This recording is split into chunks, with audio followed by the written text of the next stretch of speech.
உங்களுக்கு ரத்த சோகை இருக்கா? அப்ப இந்த வீடியோ உங்களுக்கு தான். நம்ம ரத்தத்துல ரெட் பிளட் செல்ஸ் ஹெல்த்தியா இருக்கிறது குறைவா இருந்தாலும், நம்ம ரத்தத்துல ஹீமோகுளோபின் அப்படின்ற புரோட்டீன் கம்மியா இருந்தாலும் ரத்த சோகை அனிமியா அப்படின்னு சொல்லுவாங்க.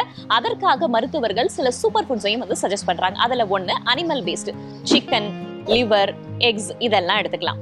ரெண்டாவது விட்டமின் சி அப்படின்னு சொல்லக்கூடிய சிட்ரஸ் பழங்கள் அதிகமா எடுத்துக்கலாம். மூணாவது மருத்துவர்கள் எப்பவுமே பரிந்துரைக்கிற மாதுளம் பழம், பேரிச்சை பழத்தையும் நம்ம தொடர்ச்சியா எடுத்துக்கலாம். நாலாவது nuts and seeds, sunflower seeds, flax seeds இந்த மாதிரி சீட்ஸ் எடுத்துக்கலாம். ஆல்மண்ட்ஸுமே ரொம்ப ரொம்ப நல்லது அப்படின்னு பரிந்துரைக்கிறாங்க மருத்துவர்கள்.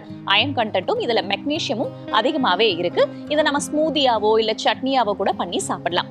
அஞ்சாவது பருப்பு வகைகள். நம்ம வீட்டுல எளிமையாவே கிடைக்கிற கருப்பு கொண்டக்கடலை, வெள்ளை கொண்டக்கடலை, பட்டாணி போன்றவற்றை நம்ம தொடர்ச்சியா எடுத்துக்கலாம். ஆறாவது ரொம்ப ரொம்ப முக்கியம், கீரை வகைகளை தொடர்ச்சியா நம்ம எடுத்துக்கலாம். அது மட்டும் இல்லாம பச்சை காய்கறிகளை எடுத்துக்கிறதும் ரொம்பவுமே நல்லது அப்படின்னு பரிந்துரைக்கிறாங்க மருத்துவர்கள். இப்ப நான் சொன்ன விஷயங்கள்ல எதை நீங்க ஆல்ரெடி ஃபாலோ பண்ணிட்டு இருக்கீங்க அப்படின்றத கீழே கமெண்ட்ல சொல்லுங்க. இந்த ஹெல்தி டாக்ஸ் வித் வேதா, அறிவோம் ஆரோக்கியம்.